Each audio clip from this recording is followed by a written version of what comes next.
दोस्तों, आज की कहानी हमारे साथ शेयर की है यश जी ने। तो क्या होती है उस रात यश जी के साथ, ये जानने के लिए सबसे पहले चैनल को सब्सक्राइब कर दीजिए।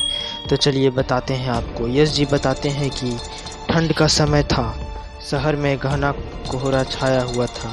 मेरे नाना जी एक बड़े अधिकारी थे। रोज की तरह उस दिन जब मेरे नाना अपना काम खत्म कर दफ्तर से घर की ओर जाने लगे तो रास्ते में पड़ने वाले बाजार से कुछ सामान लेने के लिए रुके। उनके बाकी साथी आगे चले गए और वो पीछे छूट गए। उसके बाद सामान लेते लेते उन्हें टाइम का पता नहीं चला और जब नाना जी ने अपनी घड़ी देखी तो टाइम देखकर उन्हें लगा कि आज घर पहुंचने में बहुत देर हो जाएगी। उन्होंने सोचा जंगल के रास्ते अगर जाऊं तो जल्दी पहुंच जाऊंगा, इसलिए उन्होंने जंगल की ओर गाड़ी घुमा ली। काफ़ी अंधेरा हो गया। नाना जी तेज गति से के साथ गाड़ी चला रहे थे, लेकिन उनकी गाड़ी एक आगे औरत आ गई। उन्हें झटके से ब्रेक मारनी पड़ी। जो औरत गाड़ी के सामने आई थी वो तेज तेज से रो रही थी। नाना जी को लगा कि वह जरूर किसी मजदूर की पत्नी होगी जो रास्ता भटक गई है। रास्ता सुनसान था, इसलिए उन्होंने सोचा कि इस महिला की मदद की जाए। उन्होंने उस औरत से पूछा कि यह यहाँ अकेले क्या कर रही है। उसने कोई जवाब नहीं दिया। जोर जोर से रोने लगी। ऐसा लग रहा था मानो सारा जंगल उसकी आवाज़ से गूंज रहा हो। नाना जी ने पूछा कि उसका घर कहाँ है, तो भी कुछ ना कर बोली। नाना जी उसे बोला कि तुम मेरे साथ मेरे घर चलो, सुबह तुम्हें तुम्हारे घर छोड़ दूंगा।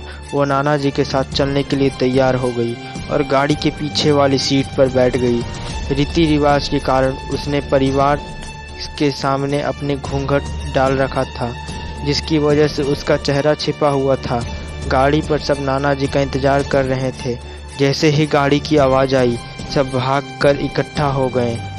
जब उस महिला ने के बारे में घर में पूछा गया तो नाना जी ने सारी कहानी बताई।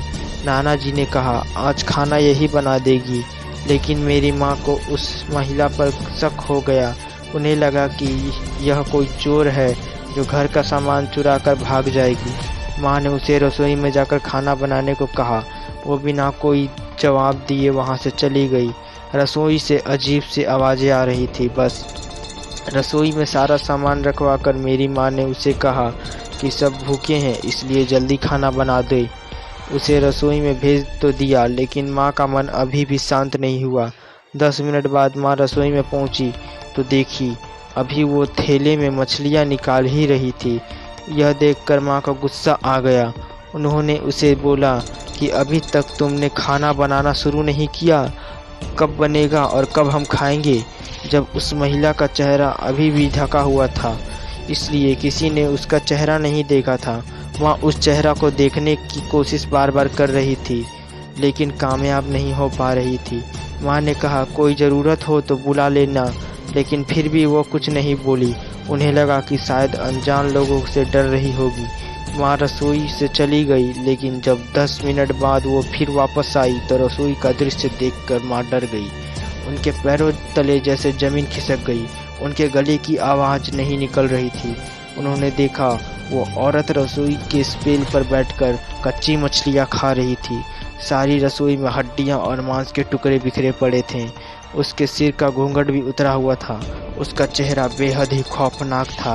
बाल बहुत बड़े और नाखून काले काले एकदम थे और वो मछलियों को चबा चबा कर खा रही थी, इसलिए उसका ध्यान माँ पर नहीं गया। माँ भी चिल्लाई नहीं कि कहीं वो ज़्यादा खतरनाक ना हो जाए। माँ ने एक थाल उठाया और वो चूल्हे में से जलता हुआ कोयला उठाकर उसकी तरफ दौड़ी। कोयला उस चुड़ैल पर फेंक दिया। आग की जलन की वजह से वह डायन तेज तेज आवाज़ें निकालने लगी।